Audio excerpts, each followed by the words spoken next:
students, and welcome to today's class. I am Dr. Neeti Rathod and I am back again with another video lecture on IUPAC Nomenclature of Organic Compounds. We have already discussed in part 1 about the aliphatic hydrocarbons without functional group. Then in part 2 we discussed aliphatic hydrocarbons with functional group.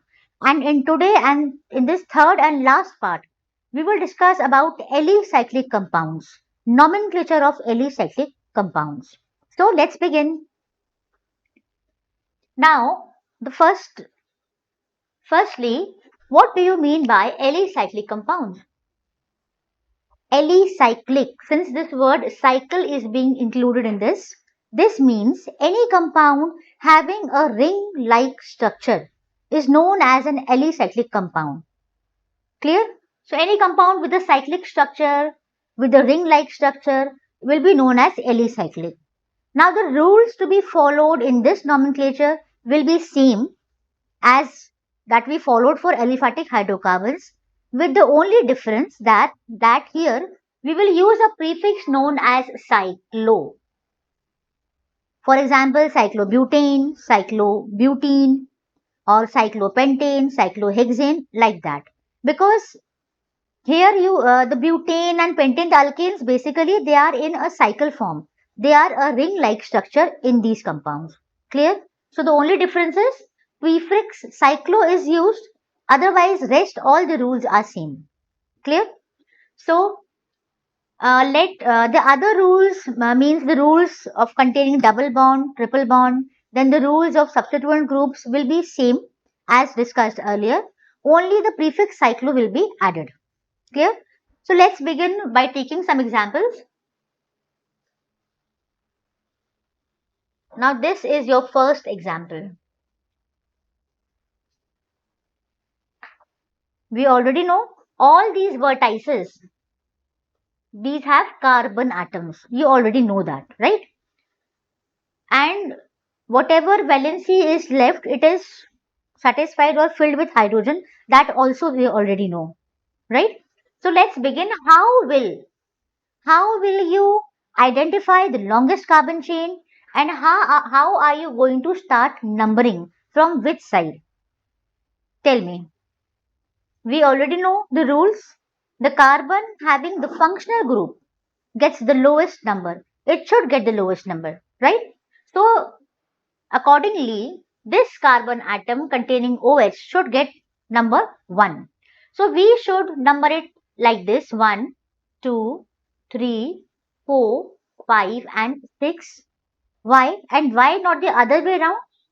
So that even the methyl group gets the lowest number. If suppose we count it from this side, the other way round, 1, 2, 3, 4, 5. Methyl will get 5 position, right?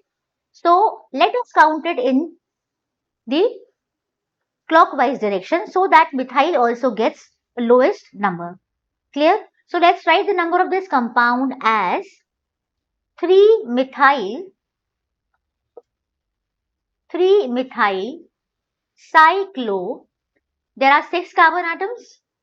Cyclo, all single bonds. Cyclohexane, 1 all, or simply hexanol, because we already know hexanol means that the hydroxyl group is on carbon number 1, right? So the name of this compound becomes 3-methyl cyclohexanol or cyclohexane 1 all. Clear?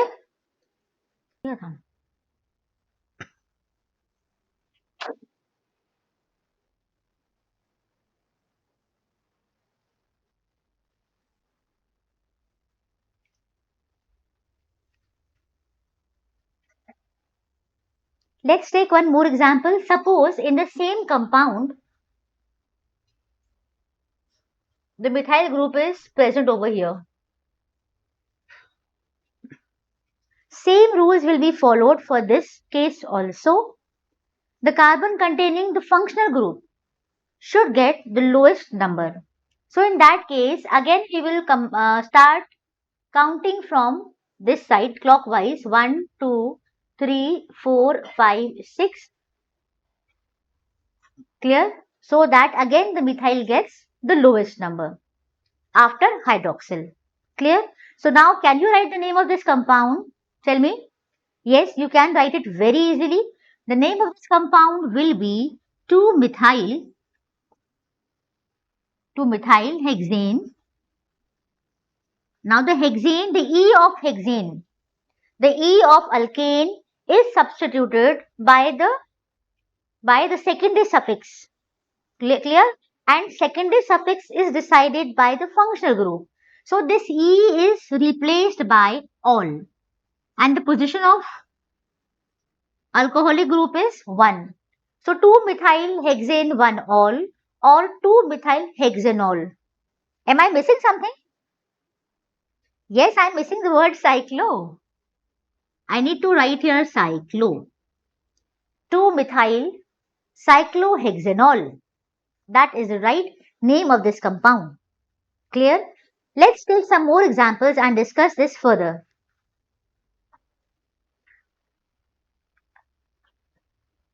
Let's take an example like this.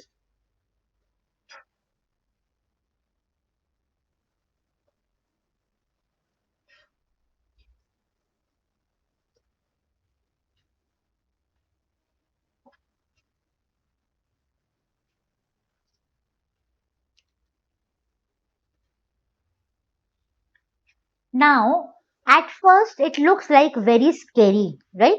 It looks, my God, this is a very tough structure. But no, it is not at all tough.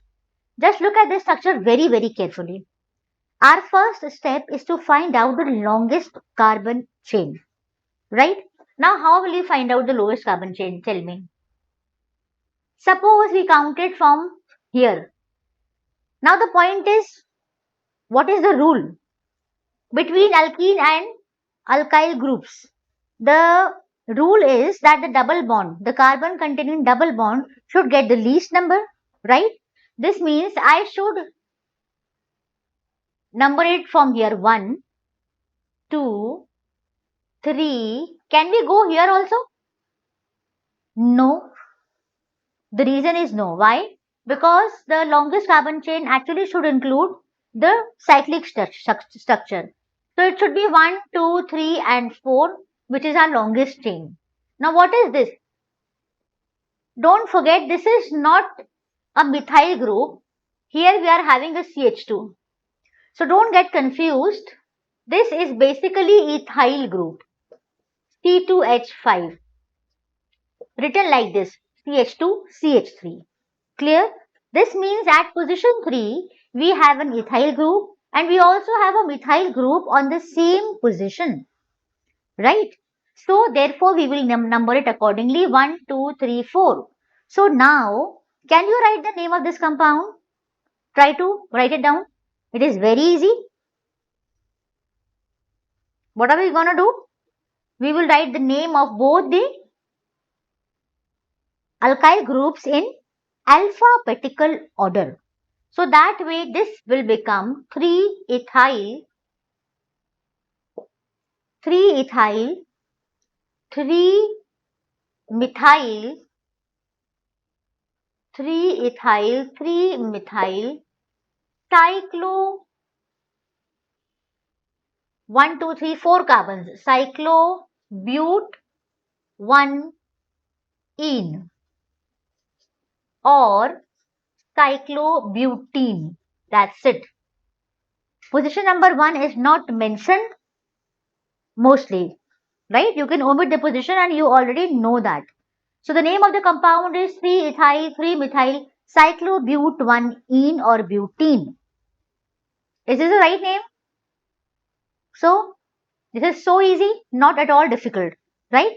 Let's take some more examples to discuss so that this becomes absolutely clear to you all. Now suppose I have a compound like this. This is a compound.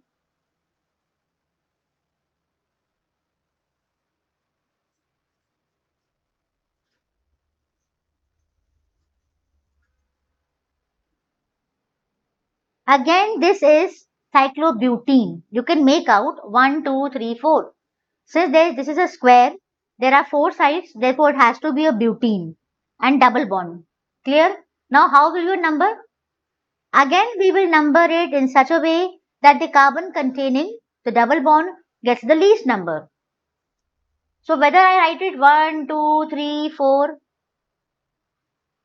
or 1, 2, 3, 4, in this case both are same. Number it like this: 1, 2, 3 and 4. Now can you write the number of this compound? Come on, let's write. Try to write the number.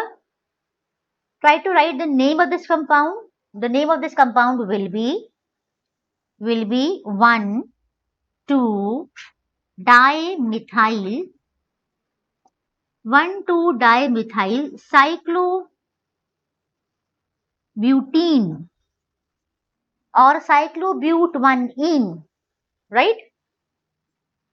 Position 1 can be omitted. 1,2-dimethyl cyclobutene is the name of this compound. Is this clear? You will find it very easy because we have already discussed many organic compounds and their nomenclature already. With the only difference here is cyclo, the prefix of cyclo before the root word. Clear? One more example.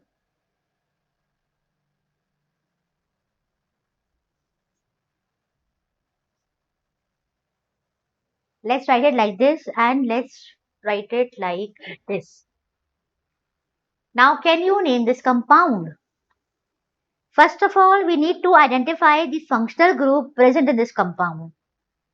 Carbon with a double bond O in between 2 carbon atoms. Here we have a carbon, here we have a carbon. So this is a ketonic group. This is a ketonic group. Ketone hai ye, right? So suffix will be used. This will be used as suffix and suffix will be on. Clear? We have 2 functional groups in this compound, ketonic group and alcoholic group. And we know the preference order. Ketone comes before hydroxyl group in the priority order, which means this will be the suffix and this will be the prefix. Alcohol will be the prefix. Now let's start numbering. We already know the carbon with the principal functional group should get the lowest number. The principal functional group in this compound is this one, ketonic group. So we will start numbering from this side. 1, 2, 3, 4, 5 and 6. So now can you write the name of this compound? It's very easy and I know you people can write the name. So let's write the name 3-hydroxy. Always remember, when the alcohol group is taken as a prefix, it becomes hydroxy. The prefix becomes hydroxy. Cyclo, 6 carbon atoms, hexane. This E is replaced by on suffix, secondary suffix. So the compound's name is 3-hydroxycyclohexanone. I am not mentioning the position 1. Why? Because it is understood. Am I clear enough? So this is so easy. Why? Because now we have practiced a lot many organic compounds. So it's like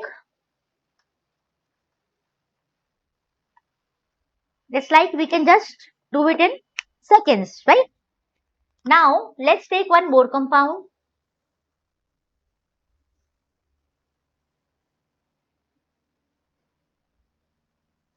This is 5 carbon atoms.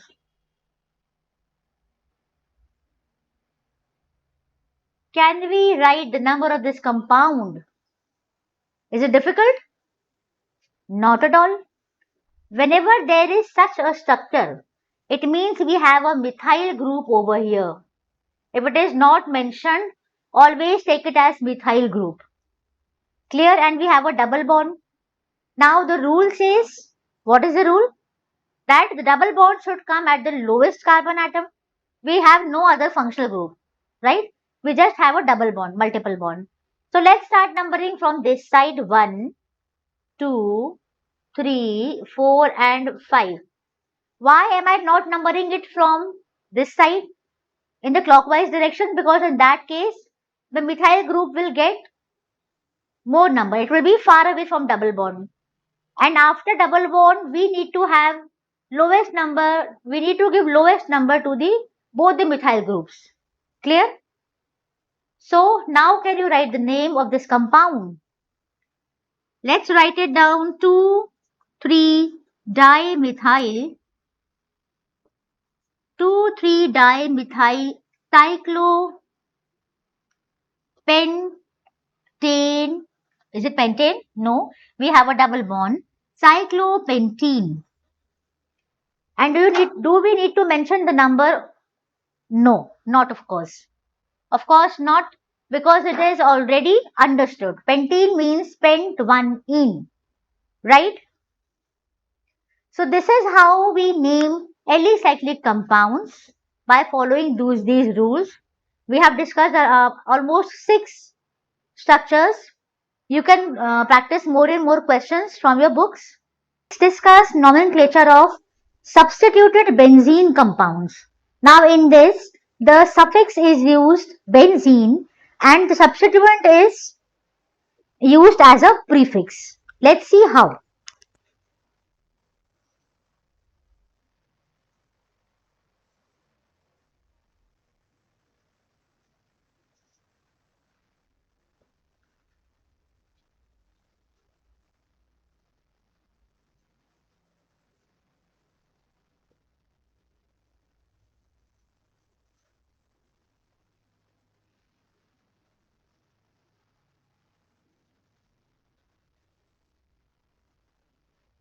Now this is a compound.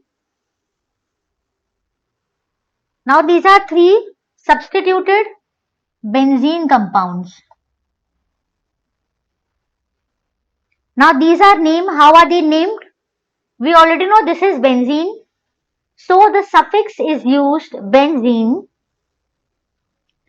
and this methyl group is taken as the prefix. So this is methyl benzene. These are basically mono-substituted benzene compounds. Mono-substituted means there is only one substituent along with the benzene ring. There is only one substituent group attached to the benzene ring. Clear? So this is methyl benzene. Let's see this. This is Me is methyl, OMe, and this is C6H5. So this is, what is this? This is an ether. Basically, this is an ether. So how do we name an ether? We discussed in our last class.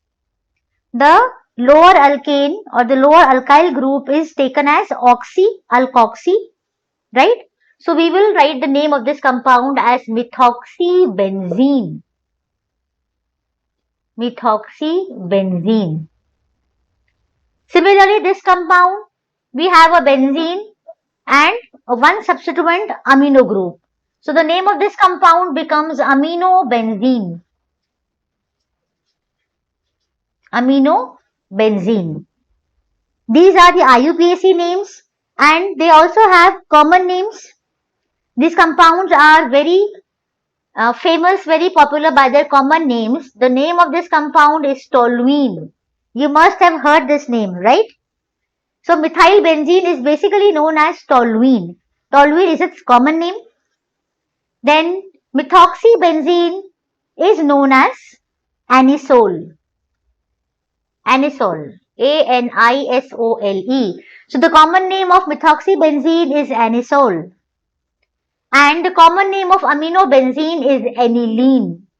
These are the names by which these compounds are very popular. Clear? We have one more compound.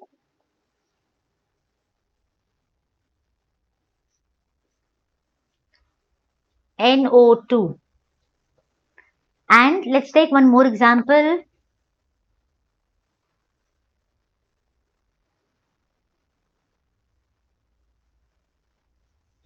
Now this is bromobenzene.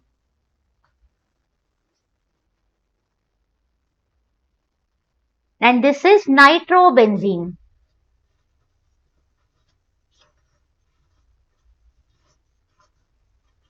So from this it is clear that mono-substituted benzene compounds are very simple to name. Why? Because benzene is used as a suffix and the substituent group is taken as the prefix. So this is very easy. Nitrobenzene, bromobenzene, methylbenzene, methoxybenzene and aminobenzene. Clear? Now let's see what is the case with di-substituted benzene compounds. When benzene ring is di-substituted, which means when there are two substituent groups attached to a benzene ring, then numbering is done in such a way that both the substituents get the lowest number possible. Are you getting the point? The rule is, in di-substituted benzene compounds, numbering is done in such a way that the lowest number possible is assigned to the carbon atoms containing both the substituents. Let's see how.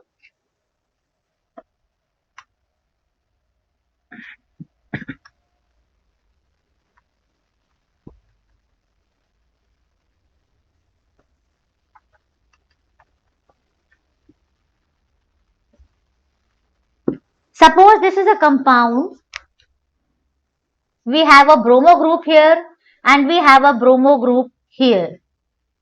So now the rule is we will number this compound in such a way that both get the lowest number. Let me write it like this.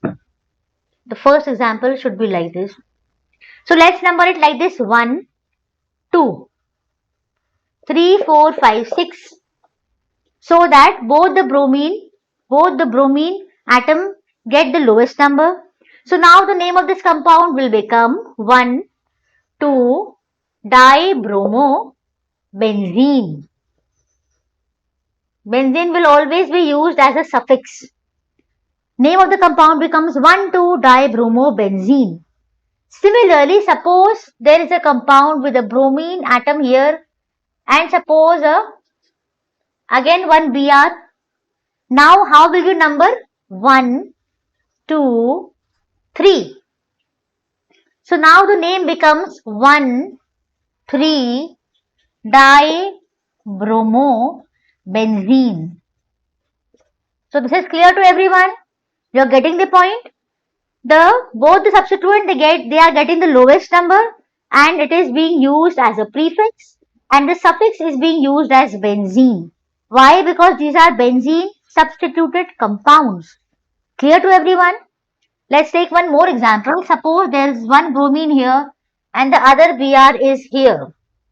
Now whether you name it from this side or from this side, whether you number it from this side or this side, it will be one and the same thing. So let's number it like this: 1, 2, 3, 4. Now the name becomes 1,4-dibromobenzene. 1,4-dibromobenzene. Is that clear? So this is how di-substituted benzene compounds are named. Tick. In trivial system of nomenclature, the ortho, para and meta positions are also mentioned respectively. How? In 1,3-dibromobenzene, like 1,3-dibromobenzene, this name can also be abbreviated as meta-dibromobenzene. This can also be written as meta-dibromobenzene. Similarly, in this compound, it can be written as para-dibromobenzene. This is also acceptable in IUPAC nomenclature. This was the trivial system, but in IUPAC also, you can write this way also. Clear? It is also allowed in IUPAC nomenclature system. Clear? Now, For tri or higher substituted benzene derivatives, these prefixes cannot be used and the compounds are named by identifying the substituent positions on the ring following the lowest locant rule.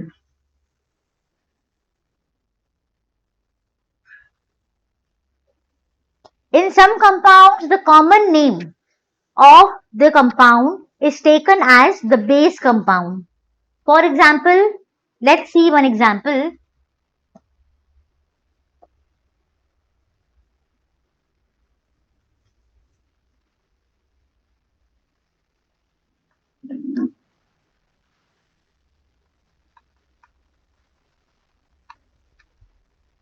Suppose we have this compound Cl,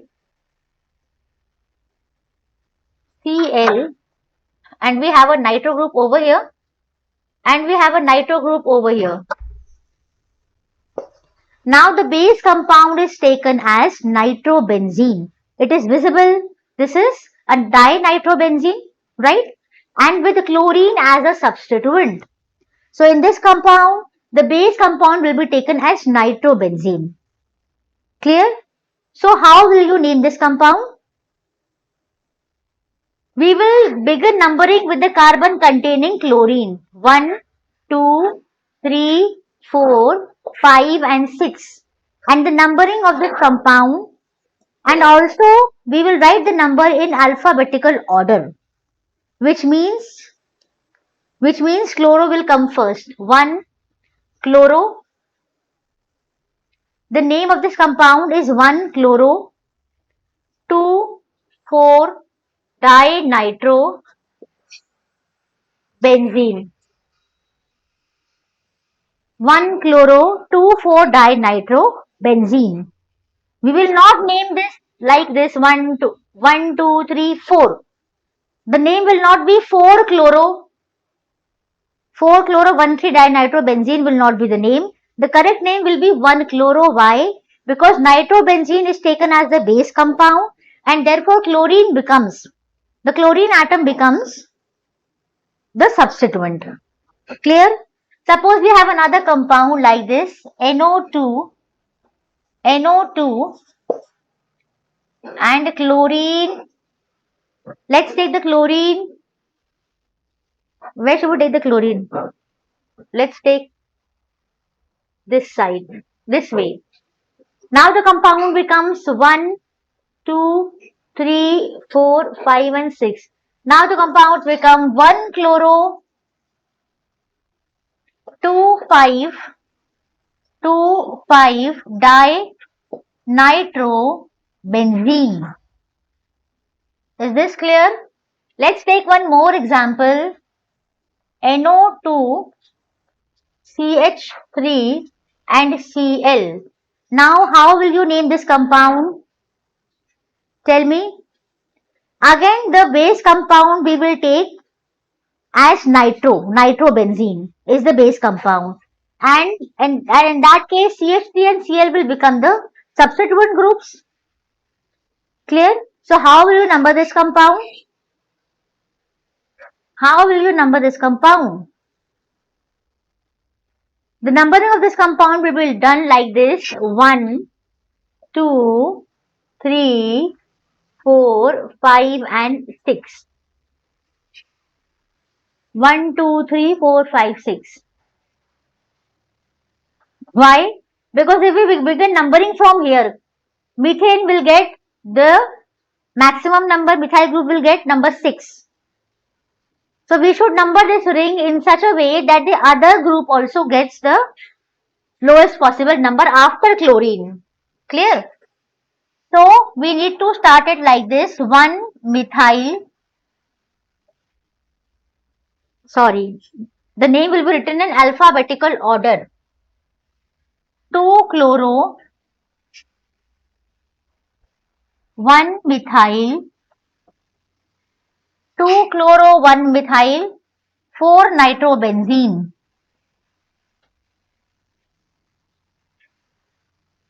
2-chloro, 1-methyl, 4-nitrobenzene. This will be the correct name. 2-chloro-1-methyl-4-nitrobenzene. Let's write one or two examples more.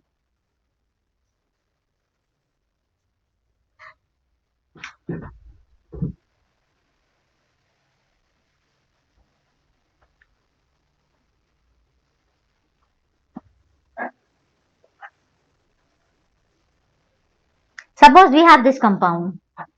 Now, the base compound is benzene with the OH group is phenol. Do we know that? Of course, we know that. Benzene with an OH group is phenol. So, the base compound is phenol. And these two will be taken as the substituent. Now, the numbering will begin from this OH group because it is the functional group. So 1, 2, 3, 4, 5 and 6. The name of this compound will become 3,4-dimethylphenol. 3,4-dimethylphenol. Clear? Let's take one more example. Suppose we have this compound.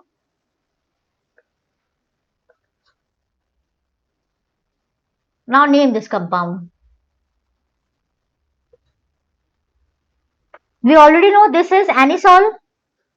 We discussed it just a few seconds ago. This is an anisole with methyl group as a substituent.